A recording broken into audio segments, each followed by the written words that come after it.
مثقال ذرة شرا يره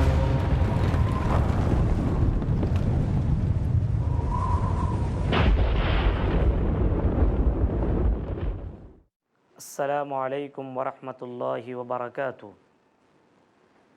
الحمد للہ رب العالمین والصلاة والسلام علی سید الانبیاء والمرسلین وعلی آلہ وصحبہ اجمعین ومن تبعہم بإحسان الی یوم الدین۔ اما بعد فإن خیر الحدیث کتاب اللہ وخیر الہدی ہدی محمد صلی اللہ علیہ وسلم وشر الامور محدثاتها وكل محدثة بدعة وكل بدعة ضلالة وكل ضلالة في النار۔ اعوذ باللہ من الشیطان الرجیم، بسم اللہ الرحمن الرحیم۔ یا ایہا الذین آمنوا لا تلہکم اموالکم ولا اولادکم عن ذکر اللہ ومن یفعل ذلک فاولئک هم الخاسرون۔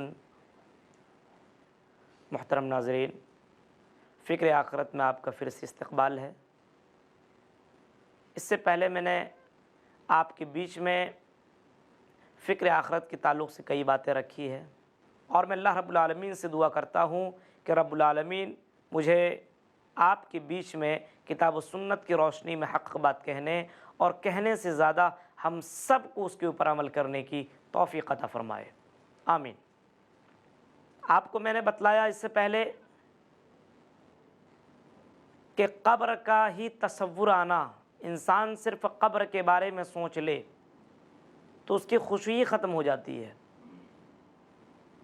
کبھی آپ اکیلے میں بیٹھ کر کے سوچئے کہ اس قبر کے اندر ہم کیسے رہ پائیں گے۔ اس قبر کے اندر تو جانا ہی یہ برحق ہے۔ اللہ کے نبی جناب محمد رسول اللہ صلی اللہ تعالیٰ علیہ وسلم نے فرمایا، استعیذوا باللہ من عذاب القبر۔ اے لوگو، اے دنیا کے لوگو، عذاب قبر سے بچنے کی کوشش کرو۔ فَإِنَّ عَذَابَ الْقَبْرِ حَقٌّ، کیونکہ عذاب قبر یہ حق ہے، برحق ہے۔ انسان کو قبر کے اندر ڈال دیا جاتا ہے۔ اللہ کے نبی اکرم صلی اللہ تعالیٰ علیہ وسلم فرماتے ہیں، صحیح مسلم کے الفاظ ہیں، جب کوئی آدمی مرتا ہے اور جب اس کو لوگ لے کر کے قبرستان پہنچتے ہیں، قبر کے اندر ڈالتے ہیں، نبی اکرم صلی اللہ علیہ وسلم نے فرمایا کہ اس آدمی کے ساتھ 3 چیزیں جاتی ہے۔ 3 چیزیں کون کون سی؟ مالہ وعملہ واہلہ، اس کا مال، اس کی اولادیں اور اس کا عمل اس کے ساتھ قبر تک پہنچتی ہے۔ اللہ کے نبی جناب محمد رسول اللہ صلی اللہ علیہ وسلم فرماتے ہیں، اے دنیا کے لوگوں، تم دنیا کے اندر جتنا پیسہ کمانا چاہو کما لو، دنیا کے اندر جتنے بلڈنگیں بنانا چاہو بنا لو، تم بینک بیلنس جتنا جمع کرنا چاہو کر لو، تمہاری بیویاں کتنی ہو، تم مر جاؤ، تم کو قبر کے اندر ڈال دیا جائے گا۔ تم دنیا کے اندر ہزار میٹر کے کپڑے پہنتے ہو، لیکن ایک سفید کپڑے میں تمہیں پہنا کر کے قبر کے اندر ڈال دیا جائے گا۔ نبی اکرم صلی اللہ علیہ وسلم فرماتے ہیں، قبر تک تو تمہارے ساتھ تمہاری اولادیں جاتی ہیں، مال جاتے ہیں، لیکن 2 چیزیں واپس چلی آتی ہیں، مال بھی اور اولادیں، یہ دونوں تجھے چھوڑ دیتے ہیں، ایک چیز تمہارے پاس رہ جاتی، وہ ہے عمل۔ اسی وجہ سے اللہ فرماتا ہے، یا ایھا الذین آمنوا لا تلہکم اموالکم ولا اولادکم عن ذکر اللہ۔ اے مومنو، اللہ کے بندو، اے مومنو، لا تلہکم اموالکم ولا اولادکم، کہیں تمہیں تمہارے مال، تمہاری اولادیں اللہ کی یاد سے، اللہ کی ذکر سے، اللہ کی عبادت سے کہیں تم کو دور نہ کر دیں۔ لا تلہکم اموالکم ولا اولادکم عن ذکر اللہ۔ یہ مال اور اولاد اپنی جگہ ہیں۔ آج ہمارے مال سے کتنی زیادہ محبت۔ اذان ہو رہی ہے، کہیں سے فون آ گیا، اتنے پیسے آئیے لے لیجئے، چلو بعد میں نماز پڑھ لیں گے، پہلے کام کرتے ہیں۔ آج مسلمانوں کی حالت ایسی ہے. تصور کریں, اللہ نے اپنے مومن بندوں سے کہا, اے مومن بندو, یہ دنیا تمہیں آزمائش کے طور پر میں نے دنیا کے اندر بھیجا ہے. ہم تم کو دنیا کے اندر آزمائیں گے. لَتُبْلَوُنَّ فِي أَمْوَالِكُمْ وَأَنفُسِكُمْ, مال کے ذریعے سے بھی آزمائیں گے, اور تمہارے نفس کے ذریعے سے بھی آزمائیں گے, اولاد کے ذریعے سے بھی آزمائیں گے.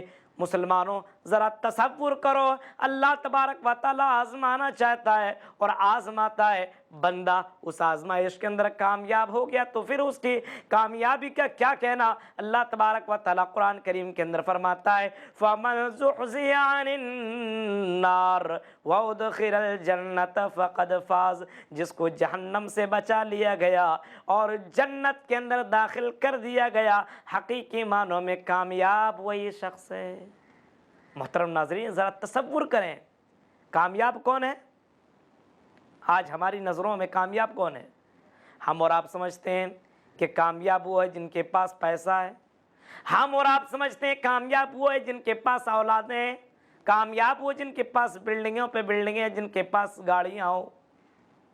لیکن اللہ کی نظر میں کامیاب وہ آدمی ہے جس نے اپنے آپ کو جہنم سے بچا لیا اور جنت کے اندر داخلہ کر لیا. حقیقی معنوں میں کامیاب وہی شخص ہے بس. تو اللہ فرماتا ہے, اے مومن بندو, تم کو تمہارے مال تمہاری اولادیں کہیں اللہ سے دور نہ کر دے, کہیں اللہ کی عبادت سے, اللہ کی بھکتی سے, اللہ کے ذکر سے کہیں تمہیں دور نہ کر دیں. وَمَن يَفْعَلْ ذَلِكَ, اگر تم نے ایسا کیا مال کی چکر میں اور اولاد کی چکر میں, تم نے اللہ کو چھوڑ دیا, اللہ کو بھول گئے, اللہ کو تم نے یاد نہیں کیا, اللہ فرماتا فَأُولَئِكَ هُمُ الْخَاسِرُونَ, یہی لوگ تو خسارے اٹھانے والوں میں سے ہیں, یہی لوگ تو ذلت اٹھانے والوں میں سے ہیں, یہی لوگ رسوا لوگوں میں سے ہیں. انہی کو ذلت کی سزا ملے گی, یہی لوگ جہنم کے اندر جائیں گے جو مال اور اولاد کی چکر میں پڑ کر کے اللہ کو بھول بیٹھا ہو. تو قبر کے اندر عمل اس کے ساتھ ہوں گے. اللہ کے نبی جناب محمد رسول اللہ صلی اللہ علیہ وسلم فرماتے ہیں کہ جب آدمی قبر کے اندر ڈال دیا جاتا ہے, منکر نکیر سوال و جواب جب کر لیتے ہیں, تو اس کے پاس اگر مومن ہوتا ہے تو ایک خوبصورت شکل والا اس کے پاس آتا ہے اور اس کو کہتا ہے مبارک ہو تم کو, خوشخبری ہو, تم دنیا کے اندر اللہ کی فرمانبرداری کرتے رہے اور ایمان کی حالت میں تمہیں موت آئی, اور انشاءاللہ تم اسی حالت میں تم اٹھائے جاؤ گے. یہ آدمی کہتا ہے تمہیں بھی خوشخبری ہو, تم کون ہو؟ وہ کہتا ہے میں تمہارا عمل ہوں, تمہارا عمل ہوں جو تم دنیا کے اندر کیا کرتے تھے. جنت کی کھڑکی کھول دی جاتی ہے, لیکن اگر فاسق اور فاجر گنہگار ہوتا ہے تو اس کے پاس منکر نکیر سوال کرتے ہیں, سوال کا جواب صحیح طور پر دیتا نہیں ہے. آسمان سے آواز آتی ہے اس کے لیے آگ کا بچھونا بچھا دو, اس کے لیے جہنم کی کھڑکی کھول دو. اور جب یہ منکر نکیر چلے جاتے ہیں, ایک انسانی شکل میں اس کے پاس آتا ہے اور بڑا ہی بدبودار وہ مہکتا ہے, اس سے بڑی بدبو آتی ہے, دیکھنے میں بڑا بیکار لگتا ہے. وہ آدمی کہنے لگتا تم کون ہو؟ وہ کہتا ہے کہ میں تمہارا عمل ہوں, دنیا کے اندر تم نیکیوں کے معاملے میں بہت کوتاہی برستے تھے, کل کر لیں گے, پرسوں کر لیں گے, بعد میں نماز پڑھ لیں گے, بعد میں قرآن کی تلاوت کر لیں گے, لیکن برائی کے معاملے میں تو بڑی جلدی کیا کرتا تھا, برائی کے معاملے میں فوراً تو برائی کر لیا کرتا تھا. وہی میں عمل ہوں, وہی میں عمل ہوں, اور تم کو یہ میں کہنے کے لیے آیا ہوا ہوں کہ تمہارا ٹھکانہ یہی ہے, اور مرنے کے بعد بھی تم اسی حالت میں اٹھائے جاؤ گے, کفر کی حالت میں اٹھائے جاؤ گے. ذرا تصور کریں, عذاب قبر برحق ہے. اللہ کے نبی اکرم صلی اللہ علیہ وسلم نے فرمایا فَإِنَّ عَذَابَ الْقَبْرِ حَقٌّ, بے شک عذاب قبر برحق ہے, ہو کر کے دے.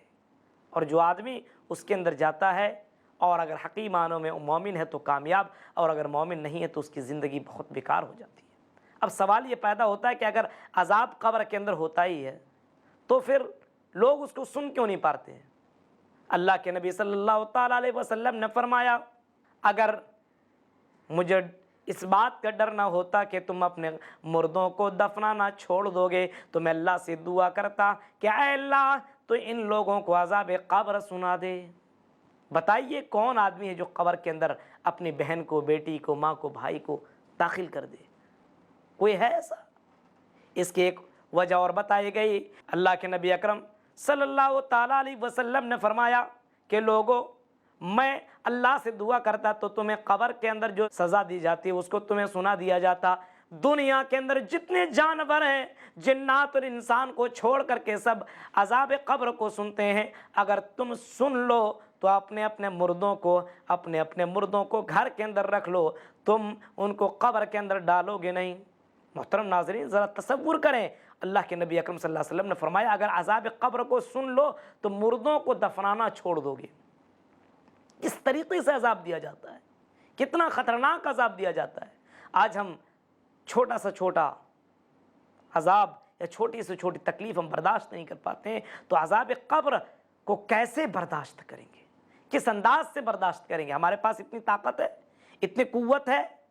وہاں پہ کوئی ڈاکٹر بھی نہیں جو تمہیں سوئی دے، دوائی دے، اور یہاں تو دنیا کے اندر اگر بیمار پڑ جاتے ہیں بیوی سر دبا دیتی ہے، ہاتھ دبا دیتی ہے، اور اسی طریقے سے مالش کر دیتی ہے، ڈاکٹر آتے ہیں، ڈاکٹر دوائی سوئی دے کر کے تمہیں آرام پہنچانے کی کوشش کرتے ہیں، جہاں پہ کوئی نہیں، نہ باپ نہ بیٹا نہ بھائی نہ بہن، کوئی نہیں، قبر کے اندر اکیلا رہو گے۔ ذرا تصور کریں اگر قبر کے عذاب کو لوگوں کو سنا دیا جائے کہ تمہاری بہن کو عذاب ہو رہا ہے، تمہارے باپ کو عذاب دیا جا رہا ہے، تمہاری ماں کو عذاب دیا جا رہا ہے، دل کے اوپر ہاتھ رکھ کر کے بتانا مسلمانوں، دل کے اوپر ہاتھ رکھ کر کے بتانا کہ کوئی آدمی جس کی ماں کو عذاب دیا جا رہا ہو، جس کے باپ کو عذاب دیا جا رہا ہو، کیا وہ چین کی، سکون کی، آرام کی زندگی گزر کر سکتا ہے؟ کر سکتا ہے؟ نہیں کر سکتا ہے۔ وہ آدمی سوچے گا میری ماں پریشان ہے، میری بہن پریشان ہے، میری بیٹی کو عذاب دیا جا رہا ہے، کھانا کیسے اندر میں جائے گا؟ آج دنیا کے اندر دیکھیے، بیٹا اگر پریشان ہو، طبیعت خراب ہو، کھانے کا من نہیں کرتا ہے۔ گھر کے اندر اگر ماں بیمار ہو، تکلیف میں ہو، خوشی کا دن بھی ہو، پھر بھی آدمی پریشان میں رہتا ہے، کیونکہ اس کی ماں پریشان ہے، اس کی بیٹی پریشان ہے، اس کی بہن پریشان ہے، اس کا بھائی پریشان ہے۔ ایک مصلحت یہ بھی ہے کہ عذاب قبر لوگوں کو نہیں بتایا جاتا ہے، نہیں سنایا جاتا ہے۔ اگر اللہ تبارک و تعالیٰ عذاب قبر کو سنا دے تو انسان دنیا کے اندر چین سکون کی زندگی نہیں گزار پائے گا۔ اسی وجہ سے اللہ کے نبی اکرم صلی اللہ تعالیٰ علیہ وسلم زیادہ تر اللہ سے دعا مانگا کرتے تھے کہ اللہ ہمیں عذاب قبر سے بچا لے۔ تصور کریں، ذرا غور کریں، عذاب قبر ہوتا ہے، لیکن اب عذاب قبر سے ہم بچیں کیسے، کس طریقے سے بچیں؟ اللہ کے نبی اکرم صلی اللہ علیہ وسلم فرماتے ہیں اگر عذاب قبر سے بچنا ہو تو اللہ سے زیادہ دعائیں مانگو۔ عذاب قبر سے بچنا ہو تو دنیا کے اندر نیک عمل کرو۔ عذاب قبر سے بچنا ہو تو سورہ ملک کی تم تلاوت کیا کرو۔ سورہ ملک کی کیسی صورت ہے؟ اللہ کے نبی صلی اللہ علیہ وسلم فرماتی ہے ایک ایسی صورت ہے جس کے اندر 30 آیتیں، اگر کوئی اس صورت کو رات میں سوتے سمے پڑھ لیتا ہے تو عذاب قبر سے محفوظ ہو جاتا ہے۔ آج بتائیے، ہم اور آپ قرآن پڑھ کر کے سوتے ہیں، سورہ ملک پڑھتے ہیں؟ سورہ ملک چھوڑیے، لوگ تو کہتے ہیں مجھے نیند ہی نہیں آتی جب تک کہ میں گانا نہ سن لوں، جب تک میں سیریل نہ دیکھ لوں، جب تک میں فلم نہ دیکھ لوں، جب تک میں واٹس ایپ نہ چلا لوں، جب تک میں فیس بک نہ چلا لوں، تب تک مجھے نیند ہی نہیں آتی ہے۔ اللہ کے نبی جناب محمد رسول اللہ صلی اللہ علیہ وسلم سورہ ملک کو پڑھ کر کے ہی سویا کرتے تھے، اور یہ سورہ جو آدمی پڑھ کر کے سوتا ہے وہ عذاب قبر سے محفوظ رہتا ہے۔ اگر عذاب قبر سے محفوظ ہونا ہو تو شہادت کی زندگی، اگر تمہیں شہادت مل جاتی ہے، جو آدمی شہید اللہ کے راہ میں کر دیا جاتا ہے وہ بھی عذاب قبر سے محفوظ رہتا ہے۔ اور اگر کوئی آدمی پیٹ کی بیماری سے مر گیا تو اللہ کے نبی اکرم صلی اللہ علیہ وسلم نے فرمایا جس کو اس کے پیٹ نے مار دیا، پیٹ کی بیماری سے مر گیا، تو اللہ کے نبی اکرم صلی اللہ علیہ وسلم نے فرمایا ایسا آدمی بھی عذاب قبر سے محفوظ رہتا ہے، عذاب قبر سے محفوظ رہتا ہے۔ ذرا تصور کریں۔ اسی طریقے سے اگر کوئی آدمی دنیا کے اندر ہے اور وہ اپنے ملک کی خاطر نگہبانی کر رہا ہے، سرحد کے اندر پہرا دے رہا ہے، اور اسی حالت میں اس کی موت ہو جاتی تو اس کو بھی عذاب قبر سے بچا لیا جاتا ہے۔ یہ ساری صورتیں ذرا تصور کریں مسلمانوں، ہم ان تمام چیزوں کو جاننے کے باوجود ہم عمل نہیں کرتے ہیں۔ گھر کے اندر قرآن ہے لیکن تلاوت نہیں ہے، گھر کے اندر قرآن رکھا ہوا ہے، صرف ہم رمضان کے مہینے میں نکالتے ہیں اور صرف یہی کہتے رہتے ہیں اس رمضان میں ہم نے 2 بار ختم کیا، 3 بار ختم کیا، 4 بار ختم کیا، 5 بار ختم کیا۔ اے مسلمانوں، قرآن تو پڑھو، سمجھ کر کے پڑھو، اور سورہ ملک کو روزانہ رات میں پڑھا کرو، کیونکہ جو آدمی سورہ ملک پڑھتا ہے وہ عذاب قبر سے محفوظ رہتا ہے۔ ذرا تصور کریں، اللہ کے نبی جناب محمد رسول اللہ صلی اللہ تعالیٰ علیہ وسلم نے فرمایا، اے لوگو سنو سنو، اے دنیا کے انسانوں سنو، اللہ تبارک و تعالیٰ نے تمہیں دنیا کے اندر بھیجا ہے آزمائش کے طور پر، اور اللہ فرماتا ہے اے انسانوں یا ایھا الذین آمنو، اے مومنو تم اپنے آپ کے بارے میں سوچو، لا تلہکم اموالکم ولا اولادکم عن ذکر اللہ، یہ مال اور اولاد تمہیں اللہ کے ذکر سے، اللہ کی عبادت سے دور نہ کر دیں۔ زبان اور شرمگاہ، ان 2 چیزوں کی وجہ سے آدمی کو عذاب ملتا ہے، شرمگاہ اور زبان۔ میں نے اس سے پہلے آپ کو بتایا کہ ایک آدمی اپنی زبان کی وجہ سے، آج ہماری زبانیں کنٹرول کہاں ہے، جو آیا سب کچھ بول دیا۔ وہاں بولیے، سمجھداری کی بات کیجیے، زبان کا غلط استعمال نہیں کرنا چاہیے، کیونکہ زبان کی وجہ سے اگر غیبت آدمی کرتا ہے تو آدمی کو اس کی وجہ سے عذاب دیا جاتا ہے۔ اللہ کے نبی اکرم صلی اللہ تعالی وسلم نے فرمایا کہ آدمی کو وَكَانَ يَمْشِي بِالنَّمِيمَةِ، ایک آدمی تو چغل خوری کیا کرتا تھا، اس کی وجہ سے اس کو عذاب دیا جا رہا ہے۔ ذرا تصور کریں مسلمانوں، ذرا غور کریں، سوچیں کہ آج ہماری زندگی کیسی کٹ رہی ہے، آج ہماری زندگی کتنی برائیوں میں کٹ رہی ہے۔ گھر کے اندر موجود ہے، نماز پہ نماز چھوٹتی چلی جا رہی ہے، قرآن ہے تلاوت نہیں ہے۔ آج مال کے چکر میں، اولاد کے چکر میں آدمی برباد ہو رہا ہے، اولاد کے چکر میں قرض لے لے کے پڑھا رہا ہے، لیکن آدمی اپنے بچے کو دین کی تعلیم نہیں دے رہا ہے۔ جب قبر کے اندر آدمی کو ڈالا جائے گا اور اس کو سوال و جواب کیا جائے گا، فرشتے پوچھیں گے تم یہ جواب دے رہے ہو، تم نے یہ جانا کیسے؟ وہ کہے گا قرأت کتاب اللہ، میں نے اللہ کی کتاب کو پڑھا تھا اور اس کے اوپر ایمان لایا تھا، اس کی تصدیق کی تھی۔ آج بتائیے مسلمان کا بچہ 2-4 سال کا ہو، اس کو اسکول میں بھیج دیا جاتا ہے، اس کو قرآن کی تعلیم نہیں دی جاتی ہے۔ اللہ کے نبی اکرم صلی اللہ علیہ وسلم نے فرمایا، لوگو خیرکم من تعلم القرآن وعلمہ، تم میں سب سے بہترین شخص وہ ہے جو قرآن کی تعلیم دیتا ہو، قرآن پڑھتا اور قرآن سکھاتا ہو۔ آج ہمارے سماج کے اندر قرآن کو برکت کے طور پر رکھا گیا ہے، کوئی بیمار پڑ گیا تو دھل کر کے اس کو پلا دو، کوئی بیمار پڑ گیا تو اس کو تعویذ کے شکل میں باندھ کر کے دے دو، قرآن کو بس قرآن کو لٹکا دیا جاتا تاکہ اس سے بھوت نہیں آئے گا، پریت نہیں، اس سے بیماریاں نہیں آئیں گی، اسی وجہ سے نہیں۔ اے مسلمانوں، یہ قرآن اس وجہ سے نازل کیا گیا ہے تاکہ تم ہدایت پا جاؤ، تاکہ تمہارے دل کے اندر ایمان کی روشنی آ جائے۔ محترم ناظرین، ذرا تصور کریں اور آخرت کی فکر کریں، قبر کی فکر کریں اور آنے والی زندگی کی فکر کریں۔ یہ دنیا تو کٹ جائے گی، سب کی کٹتی ہے، سارے لوگوں کی کٹتی ہے، ہماری بھی کٹ جائے گی، آپ کی بھی کٹ جائے گی، لیکن آنے والی زندگی جو قبر والی زندگی ہے وہ کیسے کٹے گی؟ کبھی آپ نے سوچا، کبھی غور کیا اس زندگی کی، کبھی تیاری کی؟ پیسہ تو جمع خوب کر رہے ہیں، لیکن یہ پیسہ کس کام کا جو عذاب قبر سے بچا نہ سکے؟ پیسہ ہو اس دنیا کے اندر رہ کر کے نیک کاموں میں آپ بڑھ چڑھ کر کے حصہ لیجئے۔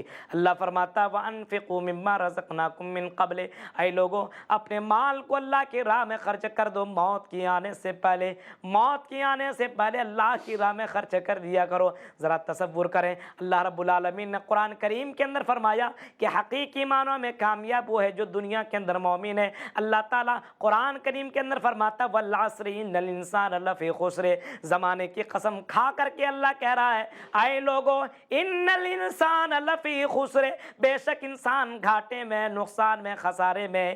اگر انسان دولت مند ہے پھر بھی اس کو خسارے کے طور پر کہا گیا ہے، اگر بادشاہ ہے اس کو بھی خسارہ، اس کو گھاٹے والا بتایا گیا ہے، اگر کوئی آدمی بہت بڑا پروفیسر ہے تب بھی اس کو اللہ تعالیٰ نے فرمایا کہ انسان گھاٹے میں، نقصان میں، خسارے میں ہے، مگر وہ آدمی گھاٹے میں نہیں، خسارے میں نہیں، نقصان میں نہیں جن لوگوں نے ایمان لایا اور عمل صالح کیا۔ ایمان لانا ایک بات ہے اور عمل صالح کرنا ایک دوسری بات ہے۔ ایک آدمی ایمان لایا، کلمہ پڑھ لیا ہے، اب ہم نے تو کلمہ پڑھ لیا ہے، اب ہم کو کیا ضرورت ہے نماز وماز پڑھنے کی؟ کلمہ پڑھ لیا جنت کے اندر چلے جائیں گے؟ نہیں، ایمان لایا ہے، آپ نے رسول کو رسول مانا ہے تو رسول کی بات کو بھی مانو اور رسول کی بات کے اوپر عمل بھی کرو۔ اللہ کے نبی اکرم صلی اللہ تعالیٰ علیہ وسلم نے فرمایا، آئے لوگو سنو، میں جو کہتا ہوں اس کو تم بات سمجھو، اس کے اوپر عمل کرو اور اس کے اوپر لوگوں کو عمل کراؤ۔ اگر اسی کے اوپر تمہاری زندگی گزرنے لگی تو یاد رکھو کہ تم کامیاب ہو جاؤ گے۔ قرآن کریم فرماتا ہے فَمَنْ زُحْزِحَ عَنِ النَّارِ وَأُدْخِلَ الْجَنَّةَ فَقَدْ فَازَ، جس کو جہنم سے بچا لیا گیا اور جنت کے اندر داخل کر دیا گیا، حقیقی معنوں میں کامیاب وہی شخص ہے۔ تو محترم ناظرین، میں یہ بتا رہا تھا آپ لوگوں کو کہ قبر کے اندر عذاب دیا جاتا ہے، یہ برحق ہے، اس سے بچنے کے طریقے بھی میں نے آپ کو بتائے اور یہ بھی میں نے آپ کو بتایا کہ دنیا کے اندر عذاب قبر سے محفوظ رہنے کے لیے اللہ تبارک و تعالیٰ سے زیادہ دعائیں کرو۔ یہ مال و دولت تو یہیں رہ جائیں گے، بیویاں یہیں رہ جائیں گی، اولادیں یہیں رہ جائیں گے، بلڈنگیں یہیں رہ جائیں گی، آپ کے ساتھ آپ کا عمل جانے والا ہے۔ اس وجہ سے رات ہو دن ہو اللہ کے ذکر میں گزارنے کی کوشش کیجئے، اللہ تعالیٰ سے دعا کیجئے کہ اللہ تبارک و تعالیٰ ہم دنیا کے اندر جب تک رہیں تب تک نیک اعمال کرتے رہیں، تب تک نیکیوں کے اوپر حصہ لیتے رہیں، تب تک نیکیوں کے معاملے میں بڑھ چڑھ کر کے حصہ لیں، اور قرآن ہو گھر کے اندر تو تلاوت کریں۔ وقت کو برباد کرنے کی ضرورت نہیں ہے، پتہ نہیں کب ہماری زندگی ختم ہو جائے، پتہ نہیں کب ہم مر جائیں، کوئی نہیں جانتا ہے کہ موت کب آئے گی، کس وقت آئے گی، اچانک آ سکتی ہے۔ اس وجہ سے مسلمانوں، اس وقت کے آنے سے پہلے اس دنیا کے اندر تم تیاری کر لو اور اللہ تبارک و تعالیٰ سے یہ تم دعا مانگو کہ الہ العالمین رب العالمین، ہمارے پاس تو اتنے زیادہ عمل نہیں ہے، لیکن اللہ جو عمل ہم کر رہے ہیں اللہ تو اس کو قبول عطا فرما۔